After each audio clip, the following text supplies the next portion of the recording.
Come on. Come on. Oh, hey. Didn't see you there. You got me on my break. See, when I'm not hard at work writing about baseball or reading about baseball or doing research about baseball or making videos about baseball, I need some time to myself, some time to really sit down and relax a bit. So I play virtual baseball. Really a joy to watch, not someone you want to take your eye off. But all jokes aside, I want to talk a little bit today about baseball video games. Because aside from the actual games getting played out on the field, having a top-flight video game franchise is one of the biggest assets that any sports league can have. It's why it's such a big deal that, for example, the WNBA is now getting featured in the NBA 2K series.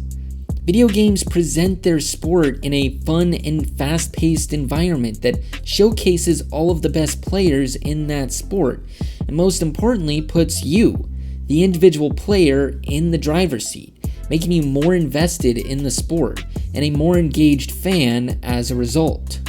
As such, video games are a huge outreach opportunity for sports leagues who are constantly trying to turn casual viewers into lifelong fans, especially in the younger generations. And when it comes to this element of marketing the game and its players, I feel like the MLB The Show franchise in particular is going above and beyond. In fact, I would even go as far as to argue that, in some ways, San Diego Studios is doing a better job of creating community around baseball and marketing its players than MLB does sometimes. So today, I want to talk a little bit about why that is. But before we get into all of that, as always, be sure to like this video and subscribe to the channel down below if you're new. Also, if you want to catch the last episode of the baseball vlog or the latest episode of Around the Horn that we posted on Monday, be sure to check out those links in the description down below. Now, let's get started with a little bit of context. The first baseball video game was released in 1976, and it was cleverly titled Video Kart 12 Baseball. It looked like, well, this. But to be fair, that was all the technology of the time could really handle. Baseball video games would look largely the same for quite a long time, but as the technology progressed, things would slowly start to get better. And momentum really started to get going in the 90s with popular titles such as Ken Griffey Jr.'s Major League Baseball. But where things really started to take off was in the late 90s and early 2000s with the advent of true 3D graphics. This quite literally changed the game completely, and it allowed real-looking baseball to be possible in a video game, whether it was in a simulation title like the EA franchise, or in more arcadey titles such as MLB Slugfest. 2005, however, would be the year that would truly change baseball video games forever, starting with the release of a game that many still believe to be the best baseball video game of all time, MVP Baseball 2005. Released by EA Sports, it was leaps and bounds above any other baseball game at the market, and it had everything that a baseball fan could want in a game. One of the deepest franchise modes of all time, some of the most iconic mini-games in a sports video game, legends teams, and cheat codes that became legendary to use against and with your friends. It was, for all intents and purposes, the ultimate baseball video game, especially for that time, and fans were excited to see where the series would end up going next. But unfortunately for them, that next step would never end up coming. And in fact, that would be the last MLB game that EA Sports would ever make. To understand why this is the case, we actually have to talk a little bit about football. See, due to the critical acclaim of NFL 2K5 the previous year, EA Sports was really worried about the future of their Madden franchise. And so, they decided to sign an exclusive agreement with the NFL, giving them the sole rights to a football video game, effectively taking 2K out of the market completely. This is something that's talked about a lot on YouTube when it comes to the downfall of the Madden franchise, but One unintended consequence that doesn't get talked about a whole lot is that, almost in retaliation to this move, 2K went and signed an exclusive agreement with MLB, giving them the sole rights to make baseball video games, effectively taking EA out of that market. So it seemed like 2K Sports was now in line to take over the throne of baseball video games. However, there was one thing that they did not anticipate. As part of their agreement with 2K Sports, MLB also gave the rights to console manufacturers to develop and produce their own baseball video games that were officially licensed as long as they were only available on their own platforms. As a result, Sony commissioned one of their studios based out of San Diego to create their own yearly AAA baseball title, and the result was MLB 06 The Show. Now, don't get me wrong, 2K did make some good baseball video games during their run of exclusivity, but when it came to things like graphics, gameplay, and how deep their game modes actually were, they just couldn't ultimately compete with the MLB The Show franchise, which seemed to improve by leaps and bounds every single year. It got to a point where if you owned a PlayStation like I did, you played MLB The Show. You never played 2K. As a result, when their exclusivity agreement ended in 2013, rather than renew that deal, 2K decided to focus on their other sports franchises and disband their MLB projects, leaving MLB The Show as the lone major baseball title. 7 years later, this is still where we stand today, and even though there have been a few competitors to the show in recent years, the show is still the baseball game to own for baseball fans.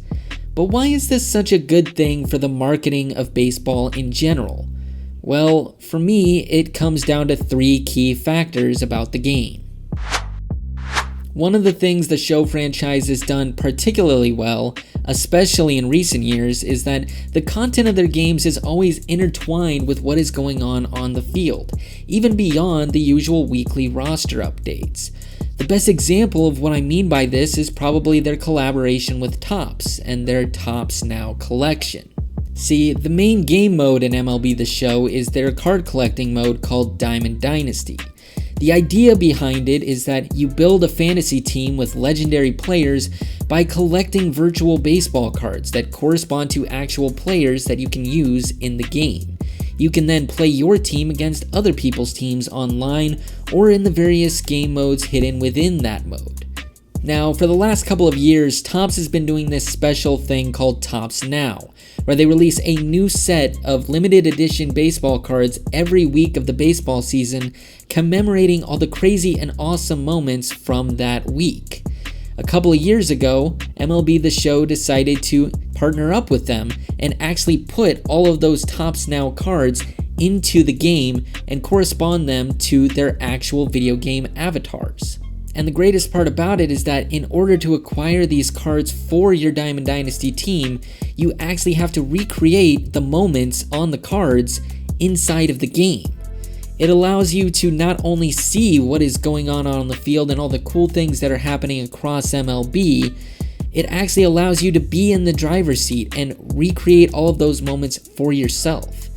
It makes even the most casual fan more engaged about what is going on the field and care more about all of the cool stuff that is happening in Major League Baseball at any given time, which I think is a huge win for MLB.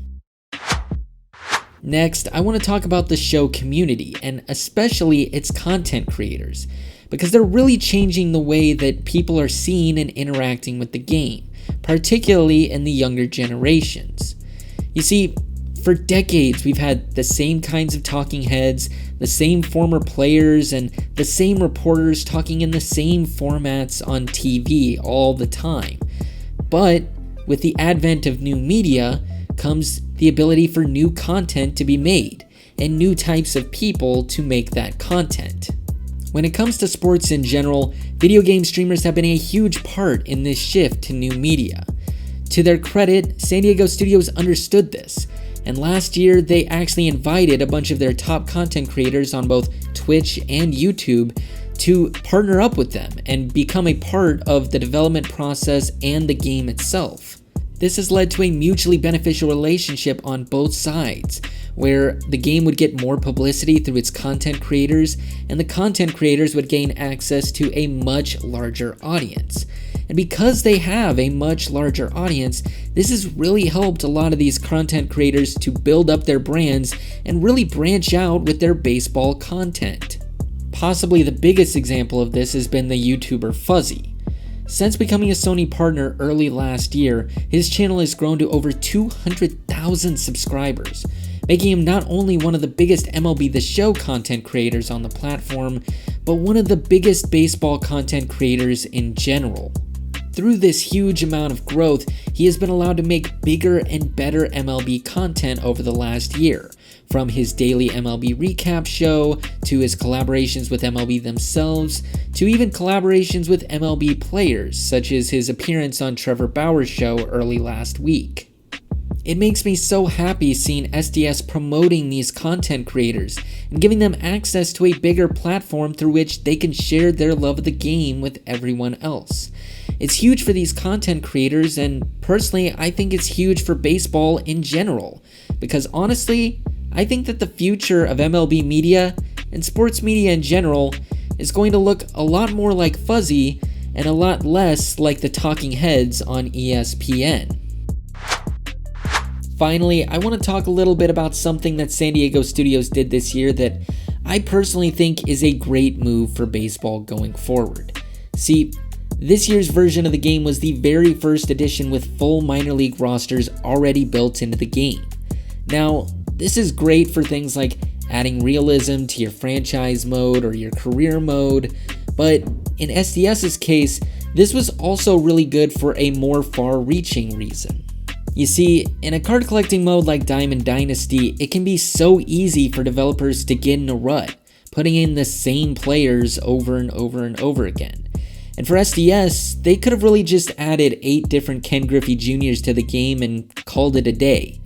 But instead of just keeping it to the same legends that they've put into the game before, they decided to do something a little different this year.